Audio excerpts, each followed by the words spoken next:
Hey y'all, Dynamic K-Man. Today I'm going to be reviewing the 8th episode of The Promised Neverland, and this episode was the one where shit hits the fan. My goodness. Yo. Oh man, just Isabella just doing her things this episode. Like, in the previous episodes I was like, oh man, she's evil, but this one it's like, yo.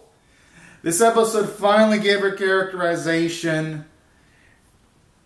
And just the epic moments, like when she coordinated with the grandma to pretty much get rid of Crony, was a sick-ass scene, showing off Isabella's great intelligence.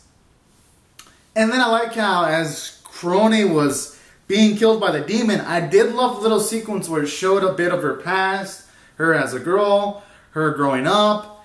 And then I like how slowly they actually do shit like showing off how they're trained in hand-to-hand combat.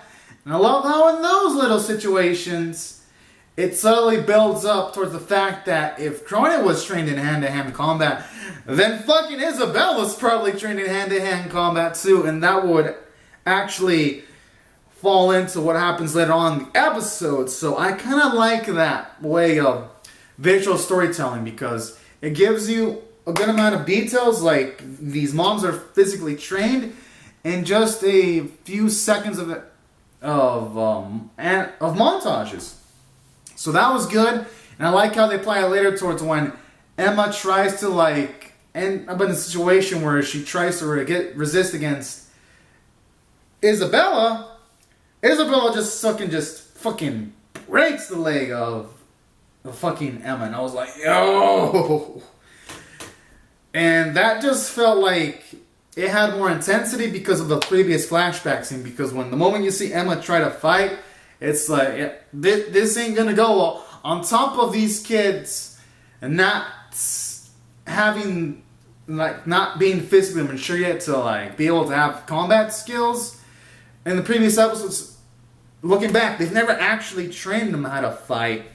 Actually, so it was going to end up no matter what with the situation of Emma getting her ass beat. But with the whole Crony training sequences, it's reasonable to assume that if Crony and all these other maids were trained, then naturally you're going to have Isabella that's also trained to fight too. And that's just ended up in a scene where Emma got her ass owned, and it was like, oh, that shit was gnarly and it was tense and it raised the stakes. So I like that. This episode had a case of visual storytelling, and without having to have the need of words to be used in Crony's flashbacks before she got killed. And then aside from that, this episode also had some nice elements. Shit's getting dire. Fucking Isabella reveals to Frey, Norman, and Emma that she knows this shit now. And that when she's saying bullshit like, oh, I just want y'all five to live a happy life without coldness and despair. And then I like how Emma's fucking retorting with, but to be slaughtered, the end result of Coney wasn't even great. And then when Isabella tries to try to put bells and whistles to the situation, saying, but the outside world's full of despair.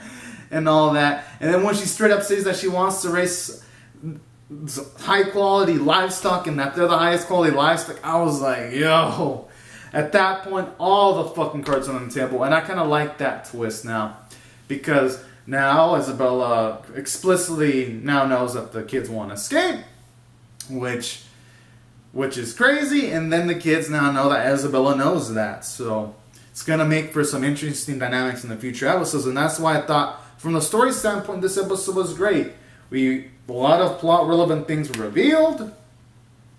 And then we had a lot of characterization for Isabella that she ain't no slouch. She's extremely smart.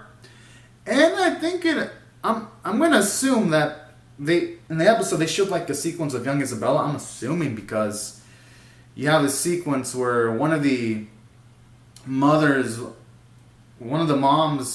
because it was black and white and it was a flashback, convinced this girl not to leave, and I'm assuming it's Isabella. I mean, who knows? It could be some other chick, but I think it's 90% it has to be.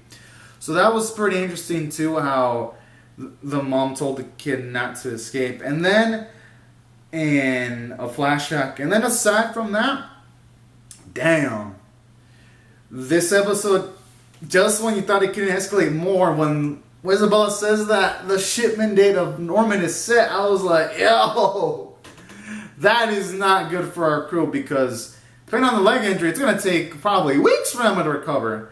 And the thing is, Norman's going to be shipped, so it's probably going to end up in a situation where they're going to have to decide between waiting for Emma to recover, then escaping, or letting Norman shipped out and then escape with Emma instead. And here's where I think Emma's gonna want Norman to escape, and she's gonna want to be abandoned, knowing Emma's type of personality. She ain't gonna want to see Norman get fucking. She wouldn't probably be able to live with herself with the idea of Norman being shipped away and all that kind of shit. Just theorizing.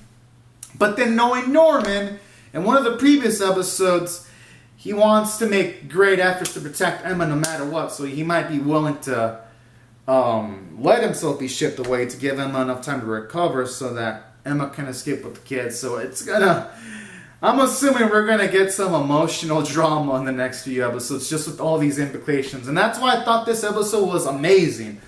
And then, while the animation wasn't sensational, because in the Corona flashback, there was like no animation, everything else before and after that was animated great. So the animation was still good. Art was actually great.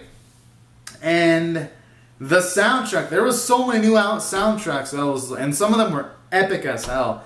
Like, some of them felt so epic, I felt like it could have fit in like a battle shonen anime or an action series. That's how I felt some of the tracks were in high quality. So I'd say this episode hit in all the cylinders, because soundtrack, animation was good, I thought the story was good, and you had a lot of Isabella characterization. That's why I'm going to rate this episode a 10 out of fucking 10. This episode was intense, and I can't wait to see more. So anyways, guys and gals, these are my thoughts on The Promised Neverland Episode 8. Comment down your thoughts in the comment section below on the episode. Rate the video, subscribe, and I'll see you guys later. Subscribe for more. Alright, thank you so much for watching, everyone. Bye-bye.